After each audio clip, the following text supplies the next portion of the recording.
Okay, now let's discuss about the voltage tripler. Voltage doubler and voltage tripler are included in practicals, so you have to study these things for practicals also. So voltage tripler is a circuit that gives an output voltage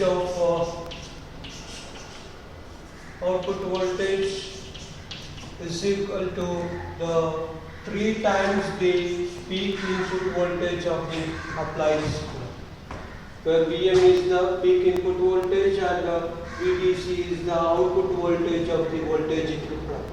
So voltage tripler will provide us thrice of the input AC signal. So let's discuss about the circuit of a voltage tripler. Here, we need a voltage source. It's a AC input voltage Vin is applied here, and a capacitor C1 and a diode P1 is connected here.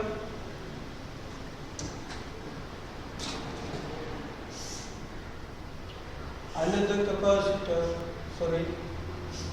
diode D2 is connected here, and a capacitor C2 is connected here, and capacitor C3 is connected here, and diode D3 is connected here. And across this C1 and C2, we are connecting the load resistance. So this is the load resistance. So this is the circuit of a voltage tripler. Now again, how this voltage tripler works, let's discuss it by considering the equivalent circuit of this one for each half cycles of the input signal. For that, first of all, I am considering what happens during the positive half cycle of the input signal. So during the positive half cycle of the input signal, this diode D1 is forward biased. So we will have the D1 conducts. Let's see. So if D1 conducts, then we can say that there is a positive and negative, and this C1 is here, and D1 conducts means the circuit will be like this. Then this D2 is open, so we will have D2 is open, and D3 is short circuited one, like this. So during this positive half cycle, C1 current will flow through this direction, so it is charged to the maximum voltage Vm. So it is plus and is minus, so the voltage is Vm. C1 Vm mere charge during the first positive half cycle. Now during the first negative half cycle, let's see what happens.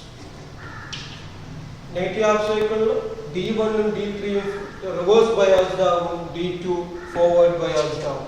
An arrow, it is negative and here it is positive. It is C1 is already charged to plus or minus Vm, and D2 is forward biased.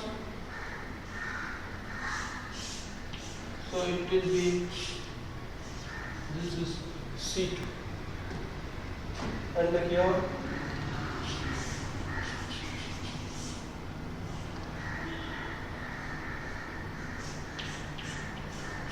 it is open, so there is no network part is here. So this is C3. So here we are having plus Vm, plus is here, and here again minus is here. So plus and minus are connected. That means this voltage, that is the voltage across the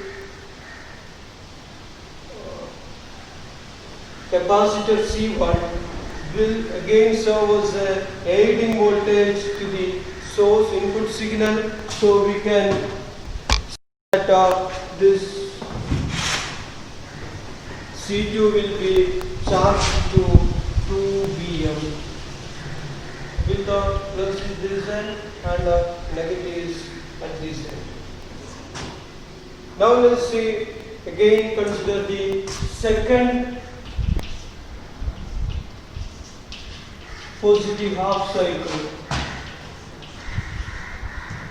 During the next positive half cycle, this cell is here it is positive, here it is negative.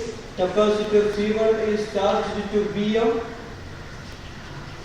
plus and minus, and diode D1 conducts and D3 conducts. D3 is open, so D1 conducts means we will have a circuit like this for this part, and for this part we will have a C2 here, and this will not conduct, so there is no path here. What remains is connected to this C3 end. So here we are having C3.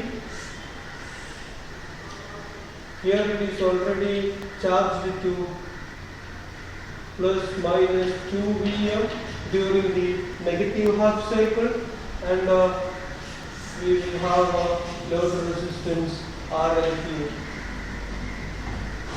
So now this C3 charges by, this is the condition for current flow for this one, and here it is current flow is in this way. So this C2 will charge, the voltage across the C2 will now charge the capacitor C3 to the maximum value, that is 2V. So now the voltage across C1 and C3 will appear across the load resistance RL. So the voltage across RL will be the voltage across C1 and the voltage across C3. The voltage across C1 is Vm, and they are again connected in the same way, so they will be added. So voltage across C3 is 2 Vm, so we will have 3 Vm as the voltage across the load resistance. So this circuit actually provides an output voltage of 3 Vm across the load resistance, where the input voltage has a peak value of Vm. So this is how the voltage tripler works. Now the same way you can add different sections here and take the voltages across the appropriate combination of capacitors to get the different multiples of voltage multipliers.